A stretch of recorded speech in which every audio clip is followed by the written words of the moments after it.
Good morning and welcome to KidNuz. I'm Tori. It's Tuesday, January 12th, 2021. And we begin with a familiar name claiming the crown in college football. Last night, Alabama took down Ohio State 52-24. The Tide's Heisman Trophy winner, Devontae Smith, was the early standout. He had 3 touchdowns just in the first half before getting knocked out of the game with a hand injury. Fellow Heisman nominee Najee Harris was no slacker either. He added 3 scores of his own. That left the Roll Tide with bragging rights again, and Ohio Governor Mike DeWine with a bet he needs to settle.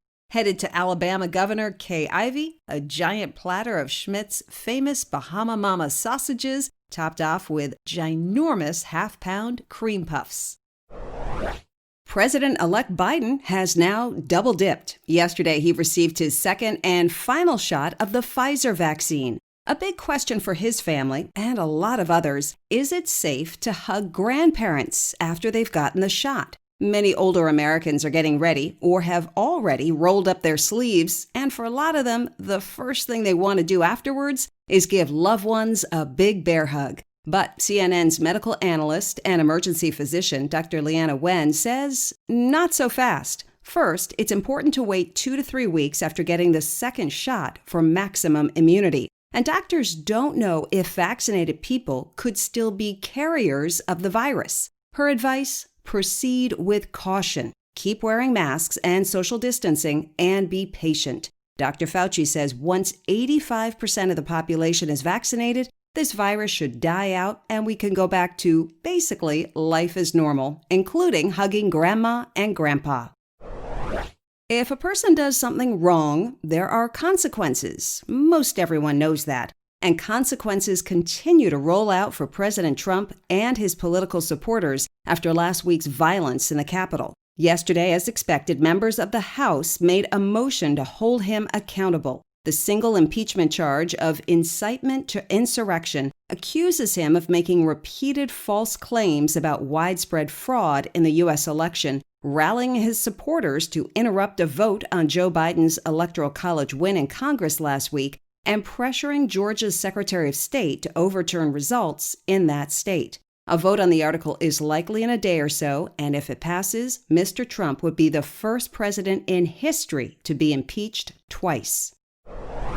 Some big money chips are falling as well. The Professional Golf Association says it will no longer have its 2022 championship tournament, one of the major golfing events of the year, at the Trump Golf Course in New Jersey. And the Washington Post reports that several large corporations, including Marriott, Commerce Bank, and Blue Cross Blue Shield, say they will stop making campaign donations to lawmakers who voted against certifying the Electoral College win of Joe Biden.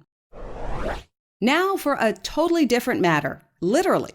Scientists have observed a new chemical phenomenon known as liquid glass. It was predicted 20 years ago, and now it's been found. A group of scientists at the University of Constance in Germany discovered the not quite liquid, not quite solid by accident while studying plastic.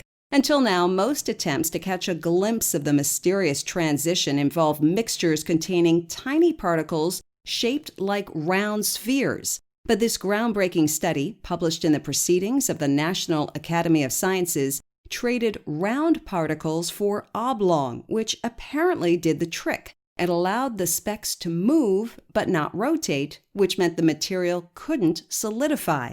Thanks to this discovery, we're one step closer to unfogging the curious qualities of glass.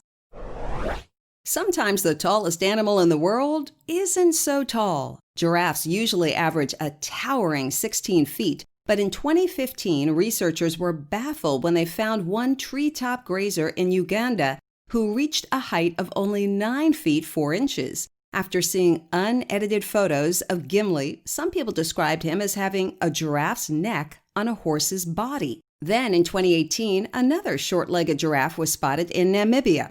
This one, nicknamed Nigel, was even shorter at just 8.5 feet. Researchers used special photographic techniques to study these short giraffes and determined they have skeletal dysplasia, a condition that affects bone growth. The condition is rare in wild animals and had never been seen in giraffes before.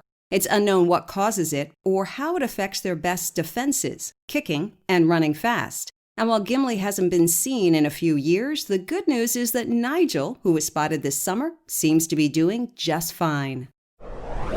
That's it for KidNuz. Now, the KidNuz quiz. What percentage of the population needs to be vaccinated before we can expect the COVID virus to die out?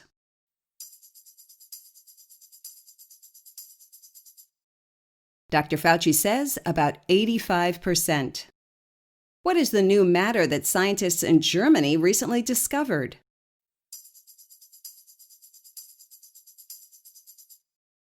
Liquid glass. What's the average height of a giraffe?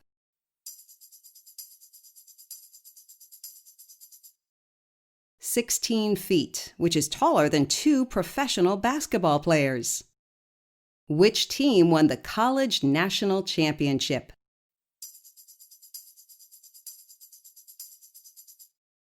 Alabama beat Ohio State 52-24. In one for the road, President Trump announced on Friday that he would not be attending Joe Biden's inauguration on January 20th. If that's the case, it'll be the 4th time a president has intentionally boycotted the swearing-in of his successor, and the first time in over 150 years. John Adams didn't attend in 1801, his son John Quincy Adams avoided the ceremony in 1829, and Andrew Johnson wasn't present in 1869. A few other outgoing presidents have missed the event for other reasons. It's really not known why Martin Van Buren wasn't present in 1841, while Woodrow Wilson couldn't go in 1921 due to poor health. And Richard Nixon resigned and left D.C. in August of 1974, just before his vice president was sworn in to replace him. Before we go, a big KidNuz shout out to our terrific teachers and their students. Dr. Raybuck's class at Desert Willow Elementary School in Tucson, Arizona. Mrs. Dunnell and her students at Avon Grove High School in West Grove, Pennsylvania. Mrs. Antison and her students at Goshen Intermediate in Goshen, New York. And a big hey to Mrs. Kojima's 6th graders, home of the Acacia Pandas in Fullerton, California. Thanks for listening. We hope you tune in for more KidNuz tomorrow morning.